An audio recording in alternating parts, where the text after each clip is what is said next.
La Bible avec Réouri, épisode 15. Règles relatives au pur et à l'impur. 3. Règles relatives au pur et à l'impur. Animaux purs et impurs. A. Animaux terrestres. 11.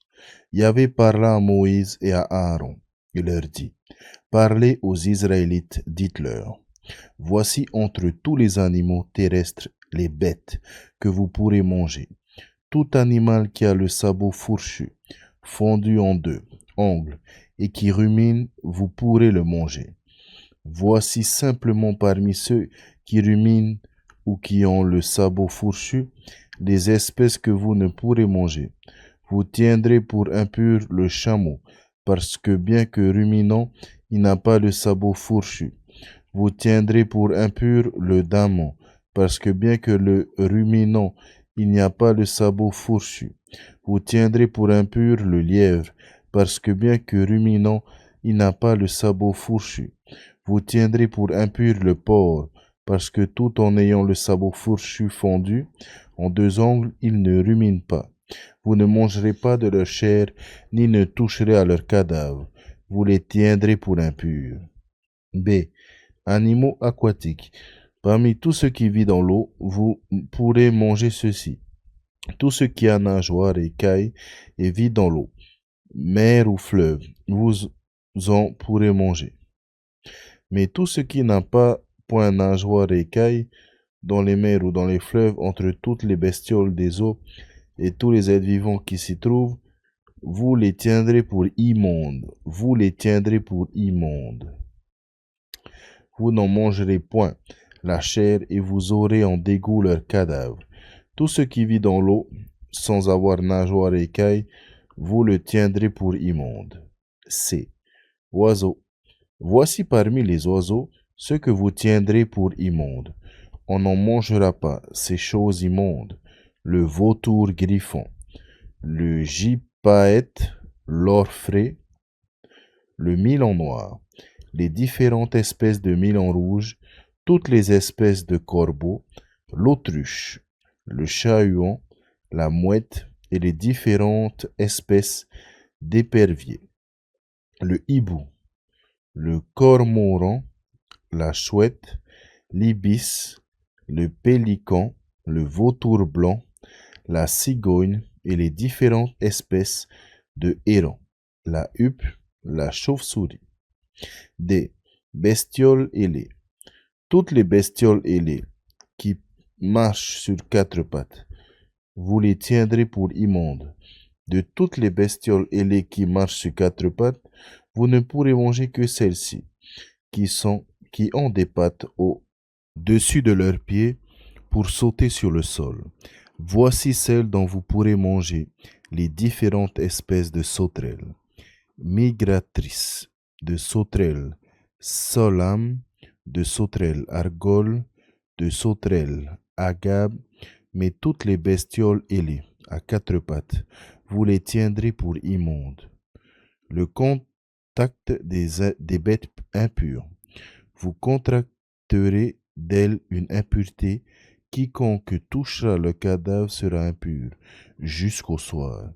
Quiconque transportera leur cadavre devra nettoyer ses vêtements et sera impur jusqu'au soir. Quant aux animaux qui ont un sabot, mais non fondu, et qui ne ruminent pas, vous les tiendrez pour impurs. Quiconque les touchera sera impur. Ceux des animaux à quatre pattes qui marchent sur la plante des pieds, vous les tiendrez pour impurs. Quiconque touchera le cadavre sera impur jusqu'au soir, et quiconque transportera le cadavre devra nettoyer ses vêtements et sera impur jusqu'au soir. Vous les tiendrez pour impurs. Bestioles vivant à terre. Voici parmi les bestioles qui rampent sur terre celles que vous tiendrez pour impures. La taupe, le rat et les différentes espèces de lézards. Gecko, koa, léta, caméléon et thym-chamette. Autre règle sur les contacts impurs. Parmi toutes les bestioles, ce sont ces animaux que vous tiendrez pour impurs. Quiconque les touchera quand ils sont morts sera impur jusqu'au soir. Tout objet sur lequel tombe l'un d'entre eux, une fois mort, en devient impur. Tout ustensile de bois, vêtement, peau, sac, quelque ustensile que ce soit, on le passera dans l'eau et il restera impur jusqu'au soir. Puis il sera pur. Tout vase d'argile dans lequel tombera l'un d'entre eux, vous le briserez. Son contenu en est impur.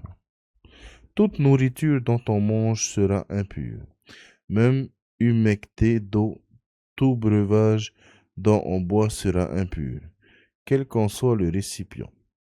Tout ce sur quoi tombe l'un de leurs cadavres sera impur. Fours et fourneaux seront détruits car impurs. Ils sont et impurs ils seront pour vous. Toutefois, sources, citernes et étendues d'eau resteront impures. Quiconque touche à l'un de leurs cadavres sera impur. Si l'un de leurs cadavres tombe sur une semence quelconque, elle restera pure. Mais si la graine a été humectée d'eau et si l'un de leurs cadavres tombe dessus, vous la tiendrez pour impure. Si vient à périr un des animaux qui vous servent de nourriture, celui qui en touchera le cadavre sera impur. Jusqu'au soir, celui qui mangera de sa chair morte devra nettoyer ses vêtements et sera impur jusqu'au soir. Celui qui transportera son cadavre devra nettoyer ses vêtements et sera impur jusqu'au soir. Considération doctrinale. Toute bestiole qui grouille sur terre est immonde. On n'en mangera pas. Tout ce qui se traîne sur le ventre, tout ce qui marche sur quatre pattes ou plus, bref, toutes les bestioles qui grouillent sur terre, vous n'en mangerez pas, car elles sont immondes. Ne vous rendez pas vous-même immonde avec ces bestioles grouillantes. Ne vous contaminez pas avec elles et ne soyez pas contaminés par elles. Car c'est moi, Yahvé, qui suis votre Dieu. Vous êtes sanctifiés et vous êtes devenus saints car je suis saint. Ne vous rendez donc pas impurs avec toutes ces bestioles qui rampent sur terre. Oui, c'est moi, Yahvé, qui vous ai fait monter du pays d'Égypte pour être votre Dieu. Vous serez donc saints parce que je suis saint. Conclusion. Telle est la loi concernant les animaux, les oiseaux, tout être vivant qui se meut dans l'eau, et tout être qui rampe sur terre. Elle a pour but de séparer le pur et l'impur, les bêtes que l'on peut manger et celles que l'on ne doit pas manger. Purification de la femme accouchée. 12. Yahvé parla à Moïse et dit, parle aux Israélites, dis-leur, si une femme est enceinte et enfante un garçon, elle sera impure pendant 7 jours, comme au temps de la souillure de ses règles. Au 8e jour, on circoncisera le prépuce de l'enfant, et pendant 33 jours encore, elle restera à purifier son sang. Elle ne touchera à rien de consacré, et n'ira pas au sanctuaire jusqu'à que ça soit achevé le temps de sa purification. Si elle enfante une fille, elle sera impure pendant 2 semaines, comme pendant ses règles, et restera de plus 66 jours à purifier son sang. Quand sera achevée la période de sa purification, que ce soit pour un garçon ou pour une fille, elle apportera au prêtre à l'entrée de la tente du rendez-vous un agneau d'1 an pour holocauste et un pigeon ou une tourterelle en sacrifice pour le péché. Le prêtre l'offrira devant Yahvé, accomplira sur elle le rite d'expiation et elle sera purifiée de son flux de sang. Telle est la loi concernant la femme qui enfante un garçon ou une fille. Si elle est incapable de trouver la somme nécessaire pour une tête de petit bétail, elle prendra 2 tourelles ou 2 pigeons, l'un pour l'holocauste et l'autre en sacrifice pour le péché. Le prêtre fera sur elle le rite d'expiation, et elle sera purifiée. La lèpre humaine. A. Tumeur, dartre et tache. 13. Yahvé parla à Moïse et à Aaron, et dit, s'il se forme sur la peau d'un homme une tumeur, une dartre ou une tache, un cas de lèpre de la peau est à prévoir. On le conduira à Aaron, le prêtre, ou à l'un des prêtres, ses fils. Le prêtre examinera le mal sur la peau. Si à l'endroit malade le poil a viré au blanc, si ce mal fait un creux dans l'épidémie, c'est bien un cas de lèpre. Après observation, le prêtre déclara l'homme impur. Mais si sur la peau il y a une tache blanche sans dépression visible de la tache et sans blanchissement du poil, le prêtre séquestrera le malade pendant 7 jours. Il l'examinera le 7e jour. S'il constate de ses propres yeux que le mal subsiste sans se développer sur la peau, il le séquestrera encore durant 7 jours, et il l'examinera à nouveau le 7e jour. S'il constate que le mal est devenu mat et ne s'est pas développé sur la peau, le prêtre déclarera pur cet homme. Il s'agit d'une darte. Après avoir nettoyé ses vêtements, il sera pur.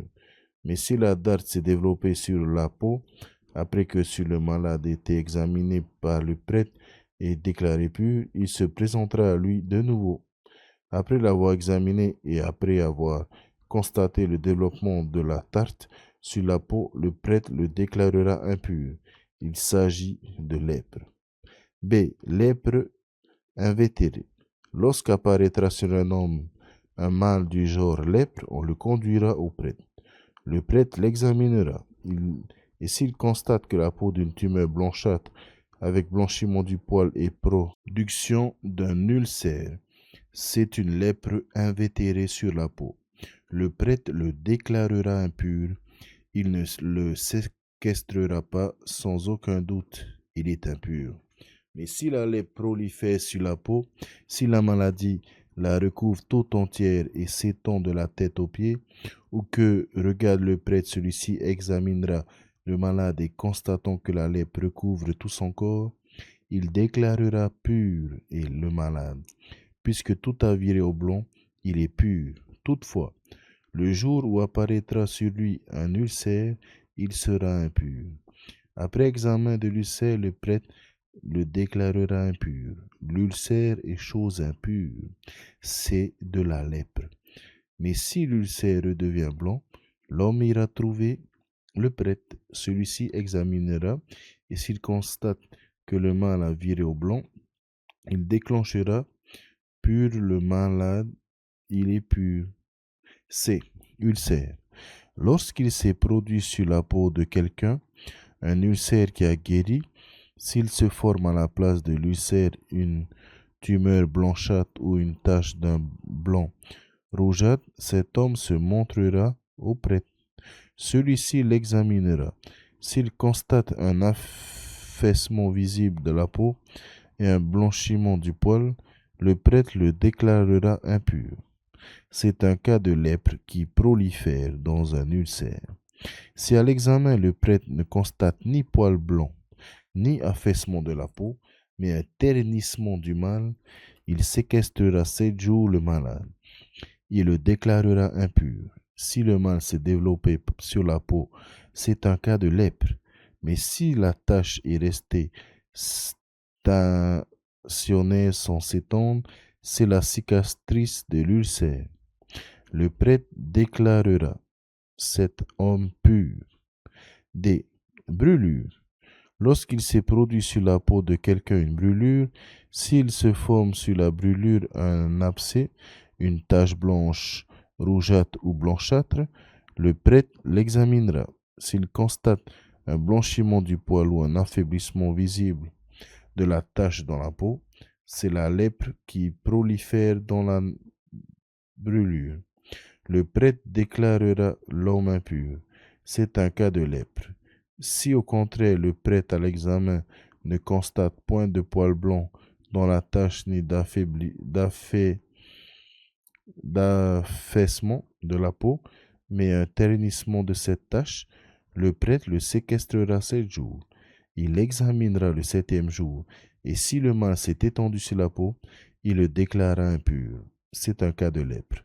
Si la tache est restée stationnaire sans s'étendre sur la peau, si elle est contraire ternie, ce n'est qu'une tumeur due à la brûlure. Le prêtre déclarera l'homme pur et ce n'est que la cicatrice de la brûlure. E. Affection du cuir chevelu. Si un homme ou une femme porte une plaie à la tête ou au menton, le prêtre examinera cette plaie et il y a un constat, une dépression visible de la peau, avec poils jaunâtres et grêles. Il la déclarera le malade impur. C'est la teigne, c'est-à-dire la lèpre de la tête ou du menton. Si à l'examen de ce cas de teigne, le prêtre constate qu'il n'y a point de dépression visible de la peau, ni poils jaunâtres, il séquestrera 7 jours le teigneux. Il examinera le mâle le 7e jour. Et s'il constate que la teigne ne s'est pas développée, que le poil n'y est point jaunâtre, qu'il n'y a point de dépression visible à la peau, le malade se rasera en omettant toutefois la partie teigneuse, et le prêtre le séquestrera une seconde fois pendant 7 jours.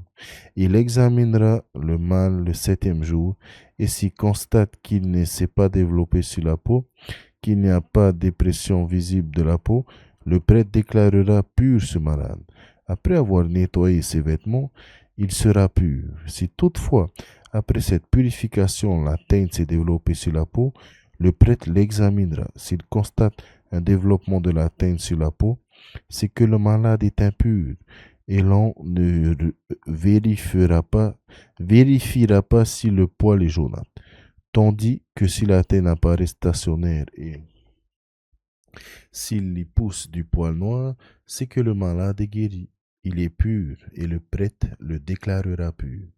F. Exanthème. S'il se produit des taches sur la peau d'un homme ou d'une femme et si ces taches sont blanches, le prêtre les examinera. S'il constate que ces taches sur la peau sont d'un blanc terne, il s'agit d'un exanthème qui a proliféré sur la peau. Le malade est pur. G. Calvitie. Si un homme perd ses cheveux de son crâne, c'est la calvitie du crâne. Il est pur. Si c'est sur le devant de la tête qui perd ses cheveux, c'est une calvitie de front. Il est pur. Mais si il y a au crâne ou au front un mâle blond rougeâtre, c'est qu'une lèpre prolifère sur le crâne ou le front de cet homme. Le prêtre l'examinera et s'il constate au crâne ou au front une tumeur blanc rougeâtre de même aspect que la lèpre de la peau, c'est que l'homme est lépreux, il est impur. Le lèpre devra le déclarer impur, il est atteint de la lèpre à la tête. Statut du lépreux. Le lépreux atteint de ce mal portera ses vêtements déchirés et ses cheveux dénoués. Il le couvrira la moustache et il criera impur, impur, tant que durera son mal, il sera impur. Et étant impur, il demeurera à part, sa demeure sera hors du camp. La lèpre des vêtements. Lorsqu'un vêtement est atteint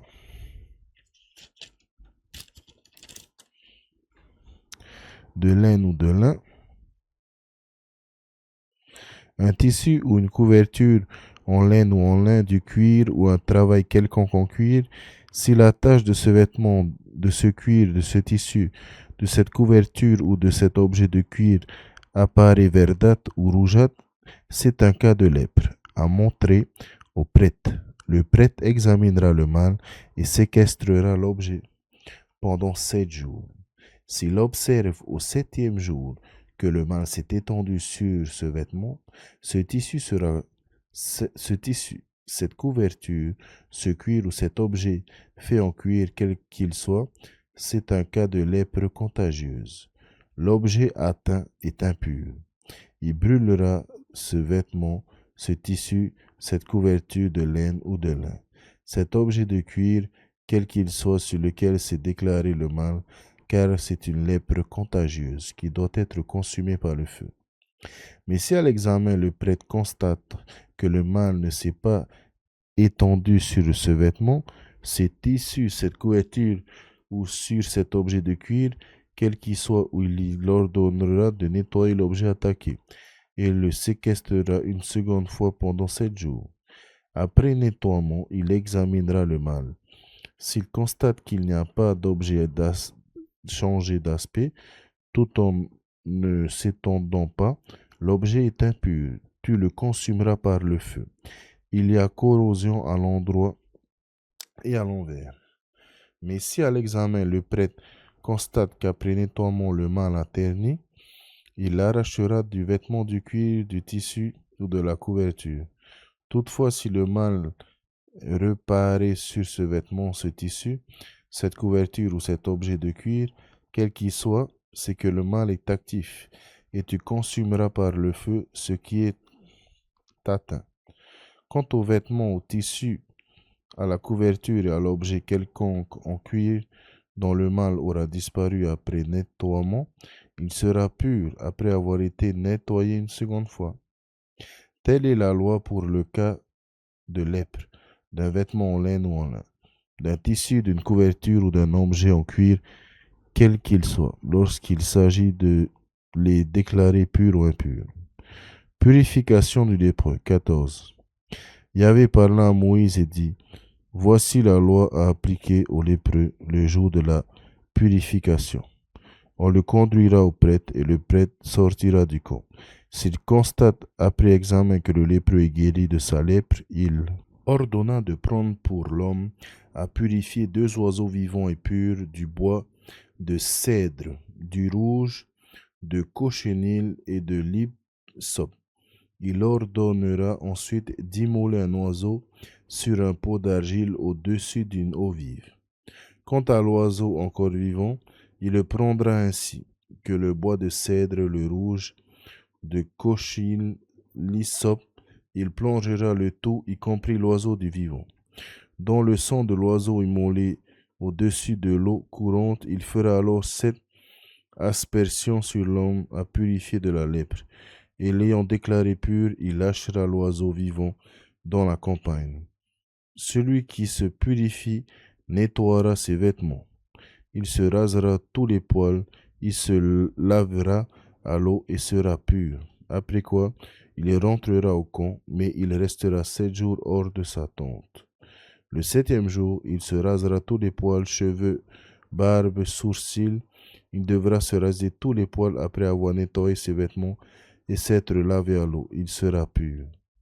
Le 7e jour, il prendra 2 agneaux, sans défaut, une agnelle d'un an, sans défaut, 3 dixièmes de fleur de farine pétrie à l'huile pour l'oblation, et une pinte d'huile. Le prêtre qui accomplit la purification placera l'homme à purifier, ainsi que ses offrandes à l'entrée de la tente, du rendez-vous, devant Yahvé.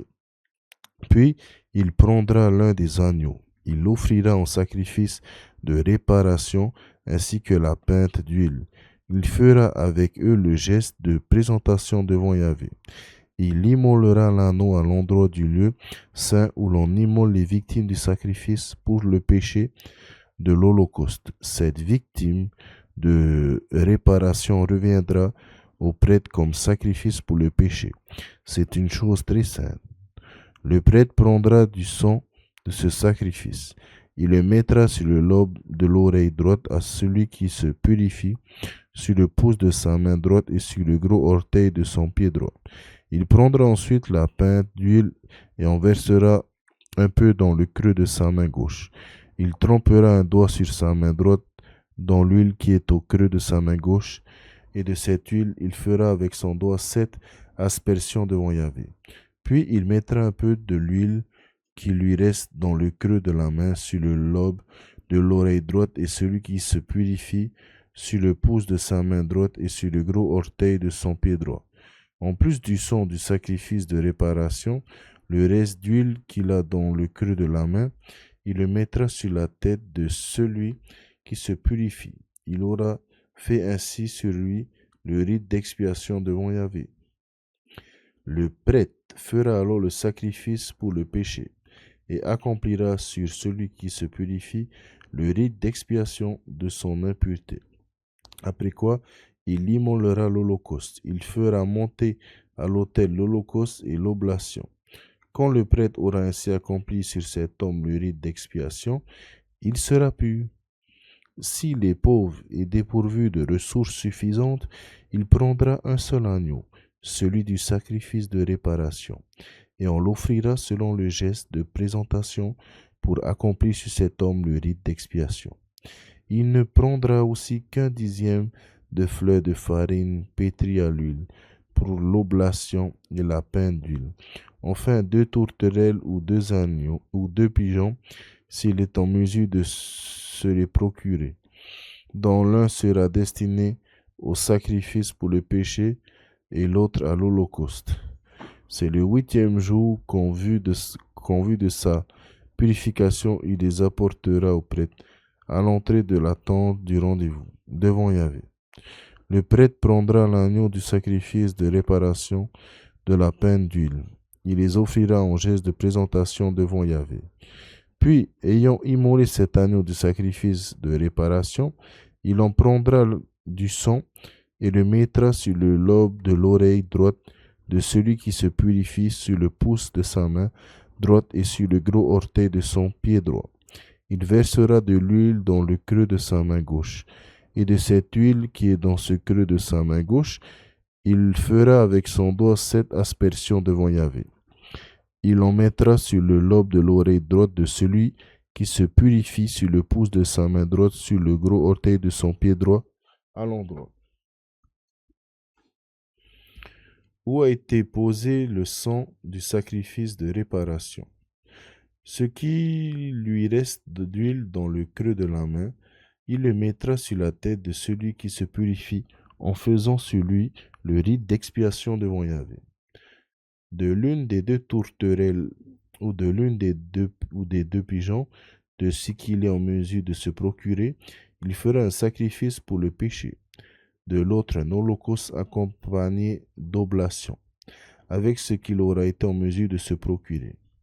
Le prêtre aura fait ainsi le rite d'expiation devant Yahvé, sur celui qui se purifie. Telle est la loi concernant celui qui est atteint de lèpre, sans être à même de pouvoir à sa purification. La lèpre des maisons. Yahvé parla à Moïse et à Aaron et dit: lorsque vous serez arrivés au pays de Canaan, que je vous donne pour domaine, si je frappe de la lèpre une maison du pays que vous posséderez, son propriétaire viendra vêtir le prêtre et dira: j'ai vu comme de la lèpre dans la maison. Le prêtre ordonnera de vider la maison avant qu'il ne vienne examiner le mal. Ainsi rien ne deviendra impur de ce qui s'y trouve. Après quoi, le prêtre viendra observer la maison. Et si après examen, il constate sur les murs de la maison des cavités verdâtres ou rougeâtres qui font creux dans le mur, le prêtre sortira de la maison à la porte et il la fera fermer 7 jours. Il reviendra le 7e jour, et si après examen il constate que le mal s'est développé sur les murs de la maison, il ordonnera que l'on retire les pierres attaquées par le mal et qu'on les jette hors de la ville en un lieu impur.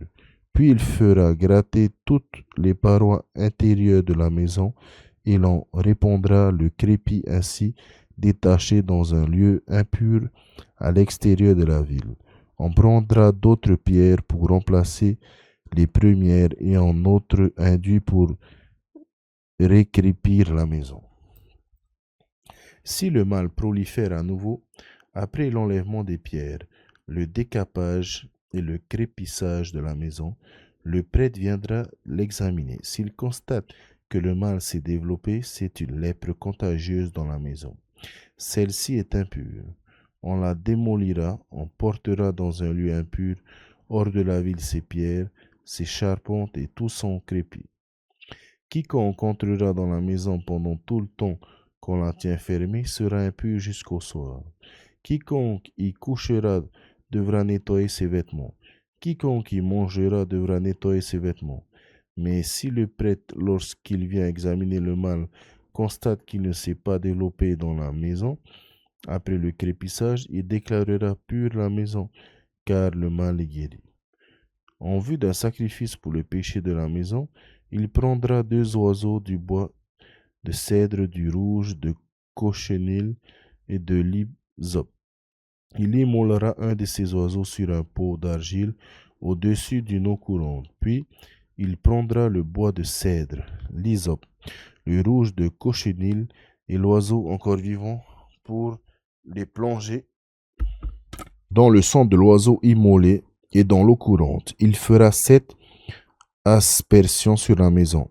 Et après avoir fait le sacrifice pour le péché de la maison, par le sang de l'oiseau, l'eau courante, l'oiseau vivant, le bois de cèdre, l'hysope et le rouge de cochenille, il lâchera l'oiseau vivant hors de la ville, dans la campagne, le rite d'expiation, ainsi fait sur la maison, elle sera impure. Telle est la loi concernant tout cas de lèpre et de teigne, la lèpre des vêtements et des maisons, les tumeurs d'âtre et taches, elle fixe les temps d'impureté ou de pureté. Telle est la loi sur la lèpre. Les impuretés sexuelles. A. De l'homme. 15. Yahvé parla à Moïse et à Aaron et dit: Parlez aux Israélites. Vous leur direz: lorsqu'un homme a un écoulement sortant de son corps, cet écoulement est impur. Voici en quoi consistera son impureté tant qu'il a cet écoulement. Que sa chair laisse échapper l'écoulement ou qu'elle le retienne, il est impur. Tout lit où couchera cet homme sera impur, ou tout meuble où il s'assiera sera impur. Celui qui touchera son lit devra nettoyer ses vêtements, se laver à l'eau, et il sera impur jusqu'au soir. Celui qui s'assiera sur un meuble où cet homme se sera assis devra nettoyer ses vêtements, se laver à l'eau, et il sera impur jusqu'au soir. Celui qui touchera le corps de cet homme devra nettoyer ses vêtements, se laver à l'eau, et il sera impur jusqu'au soir. Si cet homme crache sur une personne pure, celle-ci devra nettoyer ses vêtements, se laver à l'eau, et elle sera impure jusqu'au soir. Tout siège sur lequel aura voyagé cet homme sera impur. Tout ce qui touchera un objet quiconque qui sera trouvé sous lui sera impur jusqu'au soir. Celui qui transportera un tel objet devra nettoyer ses vêtements, se laver à l'eau, et il sera impur jusqu'au soir. Tout ce qui touchera cet homme sans s'être rincé les mains devront nettoyer leurs vêtements, se laver à l'eau, et ils seront impurs jusqu'au soir. Le vase d'argile que touchera cet homme sera brisé, et tout ustensile en bois devra être rincé. Quand cet homme sera guéri, il comptera 7 jours pour sa purification. Il devra nettoyer ses vêtements, laver son corps à l'eau courante, et il sera pur. Le 8e jour, il prendra 2 tourterelles ou 2 pigeons et viendra devant Yahvé à l'entrée de la tente du rendez-vous pour les remettre au prêtre. De l'un, celui-ci fera un sacrifice pour le péché et de l'autre un holocauste. Le prêtre fera ainsi sur lui devant Yahvé le rite d'expiation de son écoulement. Lorsqu'un homme aura épanchement séminal, il devra se laver à l'eau tout le corps et il sera impur jusqu'au soir. Tout vêtement et tout cuir qu'aura atteint l'empanchement séminal devra être nettoyé à l'eau et sera impur jusqu'au soir. Quand une femme aura couché maritalement avec un homme, ils devront tous deux se laver à l'eau et ils seront impurs jusqu'au soir. B. De la femme. Lorsqu'une femme a un écoulement de sang et que du sang s'écoule de son corps, elle restera pendant 7 jours dans la souillure de ses règles. Qui la touchera sera impur jusqu'au soir. Toute couche sur laquelle s'étendra ainsi souillée sera impure. Tout meuble sur lequel elle s'assiera sera impur. Quiconque touchera son lit devra nettoyer ses vêtements, se laver à l'eau, et il sera impur jusqu'au soir. Quiconque touchera un meuble, quel qu'il soit, ou qu'elle soit sera assise, devra nettoyer ses vêtements, se laver à l'eau, et il sera impur jusqu'au soir. Si quelque chose se trouve sur le lit ou sur le meuble sur lequel elle est assise, celui qui le touchera sera impur jusqu'au soir. Si un homme couche avec elle, la souillure de ses règles l'atteindra. Il sera impur pendant 7 jours.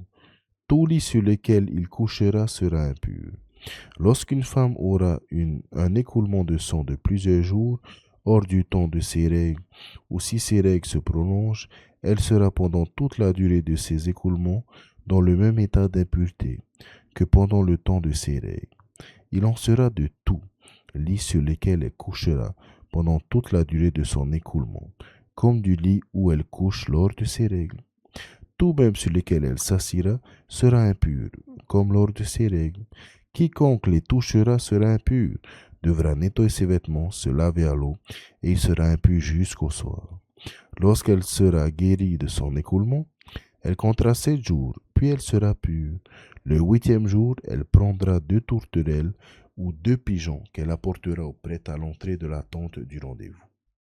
De l'un des prêtres fera un sacrifice pour le péché et l'autre un holocauste. Le prêtre fera ainsi sur elle, devant Yahvé, le rite d'expiation de son écoulement, qui la rendait impure. Conclusion. Vous avertirez les Israélites de leur impureté, afin qu'aux cause d'elle, ils ne meurent pas en souillant ma demeure, qui se trouve au milieu d'eux.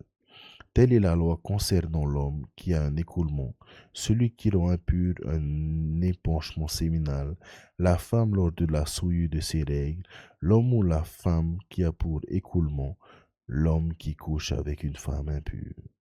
Le grand jour des expiations. 16. Yahvé parla à Moïse après la mort des 2 fils d'Aaron qui périrent en se présentant devant Yahvé. Yahvé dit à Moïse, parle à Aaron ton frère, qu'il n'entre pas à n'importe quel moment dans le sanctuaire, derrière le rideau, en face du propitiatoire qui se trouve sur l'arche. Il pourra mourir car j'apparais au-dessus du propitiatoire dans une nuée. Voici comment il pénétrera dans le sanctuaire avec un taureau destiné à un sacrifice pour le péché et un bélier pour un holocauste. Il revêtira une tunique de lin consacrée. Il portera à même le corps d'un caleçon de lin. Il se ceindra d'une ceinture de lin. Il s'enroulera sur la tête un turban de lin. Ce sont des vêtements sacrés qu'il revêtira après s'être lavé à l'eau. Il recevra de la communauté des enfants d'Israël 2 boucs destinés à un sacrifice pour le péché et un bélier pour un holocauste. Après avoir offert le taureau du sacrifice pour son propre péché et fait le rite d'expiation pour lui et pour sa maison, Aaron prendra ces 2 boucs et les placera devant Yahvé, à l'entrée de la tente du rendez-vous. Il tirera les sorts pour les 2 boucs, attribuant un sort à Yahvé et l'autre à Azazel. Aaron offrira le bouc sur lequel est tombé le sort à Yahvé et en fera un sacrifice pour le péché. Quant au bouc sur lequel est tombé le sort à Azazel, on le placera vivant devant Yahvé pour faire sur lui le rite d'expiation, pour l'envoyer à Azazel dans le désert. Aaron offrira le taureau du sacrifice pour son propre péché. Puis il fera le rite d'expiation pour lui et pour sa maison, et immolera le taureau. Il remplira alors un encensoir avec ses charbons ardents, pris sur l'autel de devant Yahvé, et il prendra 2 pleines poignées d'encens fin aromatique. Il portera le tout derrière le rideau et déposera l'encens sur le feu devant Yahvé. Il recouvrira d'un nuage d'encens le propitiatoire qui est sur le témoignage et ne mourra pas. Puis il prendra du sang du taureau et en aspergeant avec le doigt le côté oriental du propitiatoire devant le propitiatoire, il fera de ce sang 7 absertions avec le doigt. Il immolera alors le bouc destiné au sacrifice pour le péché du peuple. Il emportera le sang derrière le rideau. Il procédera avec ce sang comme avec celui du taureau, en faisant des aspersions sur le propitiatoire. Et devant celui-ci, il fera ainsi le rite d'expiation sur le propitiatoire pour les impuretés des Israélites, pour leurs transgressions et pour tout leur péché. Ainsi procédera-t-il pour la tente du rendez-vous qui demeure avec eux au milieu de leur impureté. Que personne ne se trouve dans la tente du rendez-vous, depuis l'instant où il entrera pour faire l'expiation dans le sanctuaire jusqu'à qu'il en sorte. Quand il aura fait l'expiation pour lui, pour sa maison et pour toute la communauté, d'Israël y sortira, ira à l'autel qui est devant Yahvé, et fera sur l'autel le rite d'expiation. Il prendra du sang du taureau et du sang du bouc, et il en mettra sur les cornes au pourtour de l'autel. De ce sang, il fera 7 aspersions sur l'autel avec son doigt. Ainsi, il le purifiera-t-il et se séparera-t-il des impuretés des enfants d'Israël. Une fois achevé l'expiation du sanctuaire de la tente du rendez-vous et de l'autel, il fera approcher le bouc encore vivant. Aaron, lui, posera les 2 mains sur la tête et confessera à sa charge toutes les fautes des Israélites, toutes les transgressions et tous leurs péchés, après en avoir ainsi chargé la tête du bouc. Il l'enlèvera au désert sous la conduite d'un homme qui se tiendra près, et le bouc emportera sur lui toutes leurs fautes en un lieu aride. Quand il aura envoyé le bouc au désert, Aaron rentrera dans la tente du rendez-vous, retirera les vêtements de lin qu'il avait mis pour entrer au sanctuaire. Il les déposera là, et se lavera le corps avec l'eau dans un lieu consacré. Puis, il prendra ses vêtements et sortira pour offrir son holocauste et celui du peuple. Il fera le rite d'expiation pour lui et pour le peuple, la graisse du sacrifice pour le péché. Il la fera fumer à l'autel. Celui qui aura conduit le bouc à Azazel devra nettoyer ses vêtements et se laver le corps avec de l'eau, après quoi il pourra rentrer au camp. Quant au taureau et au bouc offerts en sacrifice pour le péché, et dont le sang a été porté dans le sanctuaire pour faire le rite d'expiation, on les emportera hors du camp et l'on brûlera dans un feu leur peau, leur chair et leur fiente. Celui qui les aura brûlés devra nettoyer ses vêtements, se laver le corps avec de l'eau, après quoi il pourra rentrer au camp. Cela sera pour vous une loi perpétuelle. Au 7e mois, le 10e jour du mois, vous jeûnerez et ne ferez aucun travail, pas plus le citoyen que l'étranger qui réside parmi vous. C'est en effet en ce jour que l'on fera sur vous le rite d'expiation, pour vous purifier. Vous serez purs devant Yahvé de tous vos péchés, ce sera pour vous un repos sabbatique et vous jeûnerez. C'est une loi perpétuelle.